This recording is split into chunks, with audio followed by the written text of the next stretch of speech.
Hey everybody, it's HeroicMizu here. In today's video, I wanted to talk to you guys about what you can do after hitting 1370 and also give you some tips to make your raiding experience just a little bit better. With the addition of the new event vendors, PvP vendors, more players are getting more resources in order to hit to tier 3 and more players are working on getting past the dead zone from 1340 to 1370. I managed to be able to save up enough materials for the past couple of weeks, managed to get past the dead zone, and also in my last video, if you didn't see it, I was able to get to 1385, which is the next step for you to achieve. So by achieving 1385, you're going to be able to unlock a little bit more in order to get to Argos Phase 2.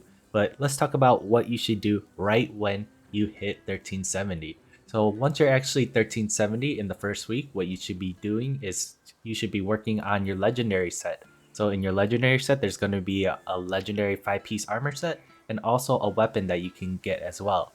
There's an NPC in Punica and probably in every single town. I haven't really checked if there's an NPC in every town, but you can talk to this NPC in Punica and you can craft your legendary set here. It'll require you to have materials from the Hard Mode Abyssal Dungeons and also Argos as well. In each of these dungeons, they're going to drop different materials. For Hard Mode Abyssal Dungeons, they're going to drop the Oreja Empyrean, and in Argos, when you defeat Argos, it's going to drop the Argos Blood in order to craft legendary armor pieces and weapons as well. You may notice that there's multiple legendary sets here in the NPC and some of the materials are different and also have different bonuses. So I highly suggest that you go on a website. It could be any website, but I suggest that you check on Maxroll. That's the one that I use in order to check out your class and what build that you use and what is your class's preferred set.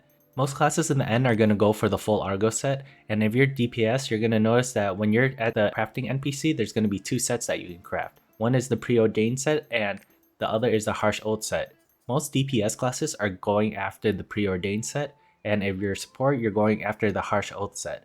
In the first week, you will not have enough materials in order to craft the full Argos set, so what people are doing is they're going to craft a mix of the two sets between the Hard Mode Abyssal set and also the Argos set.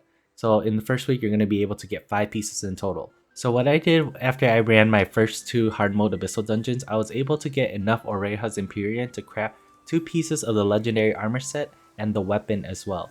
Most people are crafting the weapon first here because the weapon is similar to Argos in stats. However, it's much cheaper to re-roll the weapon if you wanted a higher quality weapon than re-rolling the Argos. And what I did in my first week was I ran my Hard Mode Abyssal Dungeons first, and I was able to get enough Oreja's Empyrean to craft 2 pieces of the legendary armor set and 1 piece of the legendary weapon.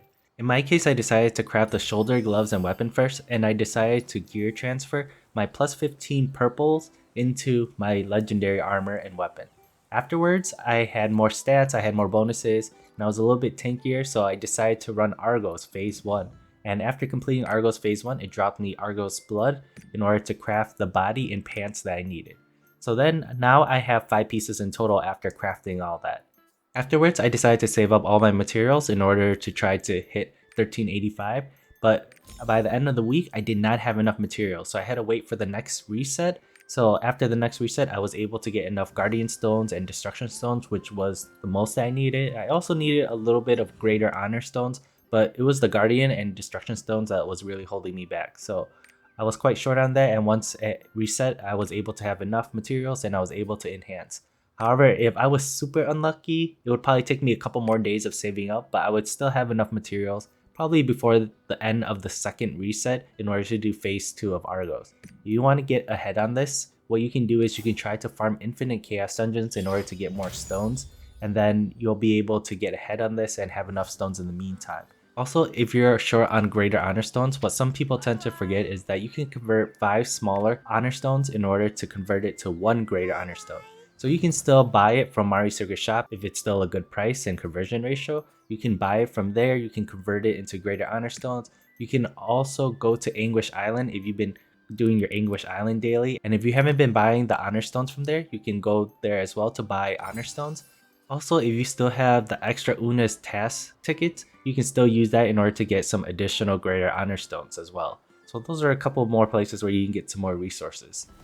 In week 2, once you get to 1385, you should be able to do Phase 1 and Phase 2 of Argos and have enough mats to craft the extra Argo piece. And in the end, as you continue to do Argos, you're going to replace all your armors with Argos armor, and then you're going to use the chosen weapon, which is the Hard Mode Abyssal weapon. And remember, the reason why you're using the weapon is because it's easier to re-roll the weapon than actually re-rolling Argos. It's a lot cheaper that way. And also you only need 5 pieces for the armor set bonus. There's no 6-piece armor set bonus with the weapon, so you only need 5 pieces. One caveat for this is that for support classes specifically like Bard and Paladin, in week 1 you have a possibility of doing Argos in your first week. So there's many groups that are looking for supports for Argos, especially in phase 2, because when you clear Argos in phase 1 you don't get the rewards until your group votes to quit the instance.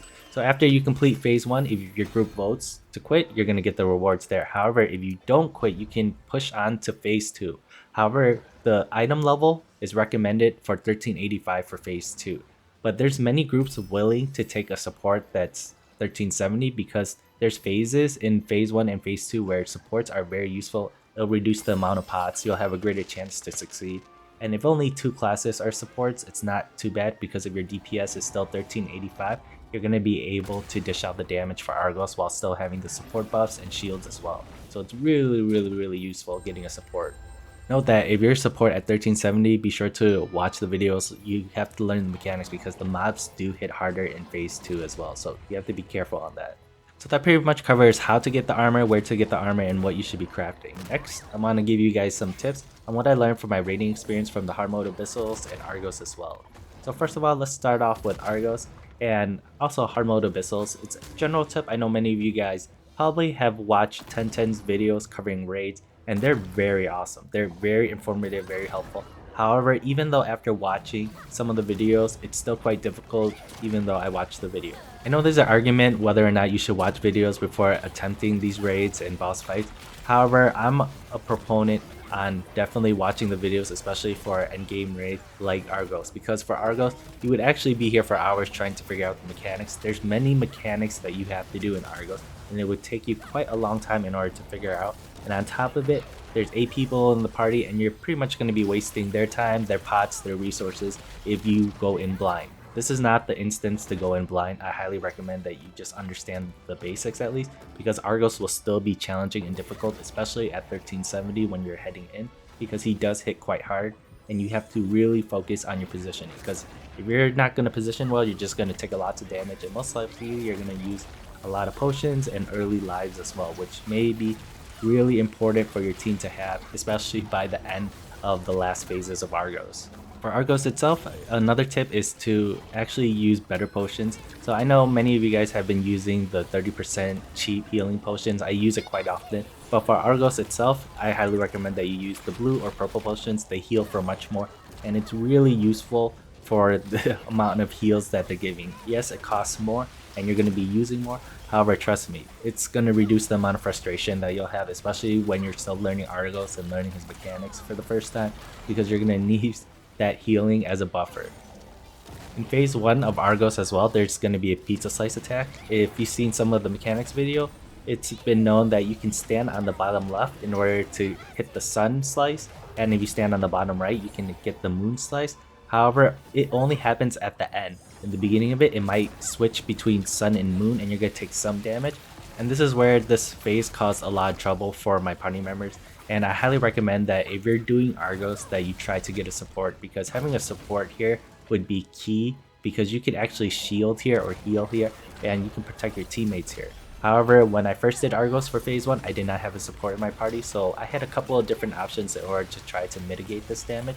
So if you didn't have a support, the first thing you can do is actually do the mechanic correctly and step on the right spots. However, it does blink quite fast, so it's very hard to memorize. I had trouble trying to memorize this. I can get it sometimes, but more often than not, I cannot get the mechanic down. Number 2, you can stand on the cheese spot where you can stand on the bottom left or the bottom right and just use a potion. But that's not ideal either, because most likely you're going to be needing those potions for later on in the fight. And what I did here for number 3, which is not the best, however it is better than using a potion, I decided to use time stop potions. So it puts you kind of like in a stasis paralysis mode where you don't take damage for a couple seconds, and you can use 3 of them in the fight. So Argos does this pizza slice probably around 3 or 4 times. So by the 4th time, you probably need to use a potion right here if you don't have a support in your party to shield you. So this part's a little bit annoying, however this can also save you on some potions and helping you survive a little bit longer for the fight. But that covers phase 1 tips, let's cover phase 2 tips. So my tip for you for phase 2 is very generic, very basic, and it's for you to turn on raid chat, party chat, and normal chat. I know many of you guys don't like to talk to your teammates, don't like to have chat on because of UI clutter for those reasons, and it's very important for you to actually have raid chat, party chat, and normal chat turned on because you need to communicate. Surprise, surprise.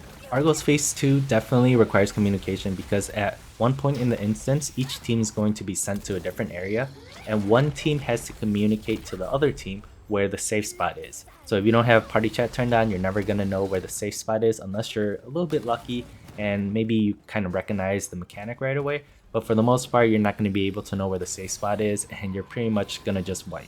So I highly recommend that you just turn on chat for this instance, and you need to communicate with your team. My next tip for you for Argos Phase 2 is that if you're on the Sun team and you defeat the first mini boss, you're going to get a cutscene. So you definitely want to skip the cutscene. Yes, I said it. Skip the cutscene. I know, many of you guys are on team don't skip. I'm also on team don't skip, especially with your first time watching it. However, for Argos, this is where I drew the line and had to make an exception. So I definitely skipped the cutscene here because what happens is that the cutscene is probably around 15 seconds to 20 seconds. You are essentially wasting time because the timer for Argos is still ticking while you're watching this cutscene, and your other team is still fighting Argos. Instead of watching that cutscene, you could be DPSing Argos and helping out your teammates in order to try to make the boss fight much faster, trying to eliminate him, and also reducing the possibility that, let's say, if your team starts wiping one by one and there's not enough players left and the timer's running down, maybe you needed that 15-20 seconds that you sat there watching the cutscene in order to actually defeat Argos. So you never really want to chance that. I mean, I guess you can if you want to, but for the most part, I highly recommend that you skip the cutscene in order to save some time on that. My last tip for you for Argos overall is that people are gonna wipe. I wiped many times. It took me about an hour in order to do phase 1 and phase 2 of Argos, and we have wiped multiple times, and part of it is because a lot of us are entering Argos for the first time and trying to learn it. You can watch the video, but you can still take damage, and as you continue to do the instance, you're gonna learn more of the mechanics. But that's pretty much my tips for Argos. For Hard Mode Abyssal Dungeons, I don't really have too many tips. It's very similar to normal mode from the feel of it. I was able to clear both of them, and they just felt like the bosses were more tankier. Also, they did a little bit more damage, and for the most part, you should be able to clear it, even though you may wipe a couple times because the bosses hit a little bit harder. But Hard Mode Abyssals aren't too bad at all. Argos is definitely new, so it's going to take a little bit of time for you to learn it, but you should be able to clear all of this without too much of an issue. But what's next? What should you be doing after you hit 1385? Well, the next step is to actually gear hone and try to hit 1400, because then you'll be able to unlock Argos Phase 3. So Phase 3 is a recommendation for the item level of 1400, and once you actually get there, you'll be able to basically unlock all the content for the game. I kind of estimated that it'll probably take me about 2 weeks in order to save up to gear enhance to 1400. I don't think I'll be able to get it within 1 reset or 2 resets, but by the 3rd reset, I should definitely be able to get to 1400. I may be able to do it in 2 weeks, but it'll be probably pretty close. I'm not too worried about it because I'll probably hit the 3rd phase within 2 weeks or 3 weeks from now, so it's not too big of an issue.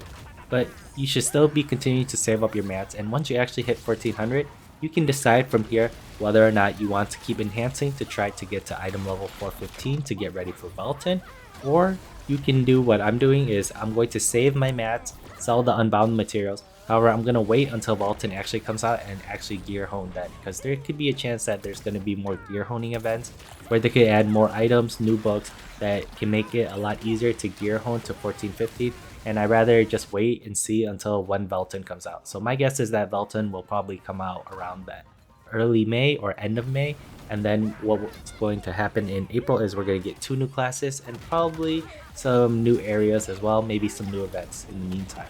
But for the most part, I think Velton is probably coming out in May, and that gives more time for the rest of the player base to try catch up, gear up, and you know, it's pretty nice because now what I'm going to do is definitely play more on my ults. I'm going to try to level them up to 1340, 1325 so I can unlock abyssals from them, and maybe try to push them to 1370. It's going to be tough. I don't really want to go through the experience of the dead zone again, but with the extra honing chances for the books that you can get from the events, and also with your stronghold, after hitting 1385, you're going to get an increased 10% to the base there. It might not be too bad. You pretty much have a 1 out of 3 chance in enhancing because that's 10% from the stronghold and 10% from the book, so that's 30% right there. And if you use any other materials such as the solar, blessing, grace, and protection, you're gonna get increased honing chances there as well, so it might not be too horrible.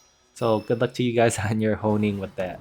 But pretty much what you can do now is your weeklies, your dailies, play on your ults, but you can pretty much just enjoy the end game, right? You're just farming, leveling up still casually, and what you can do now is do collectibles and PvP and work on other stuff that you probably have been ignoring, such as Island Souls, Giant Hearts, Omnium Stars, cards. So there's a lot of things that you can do as well.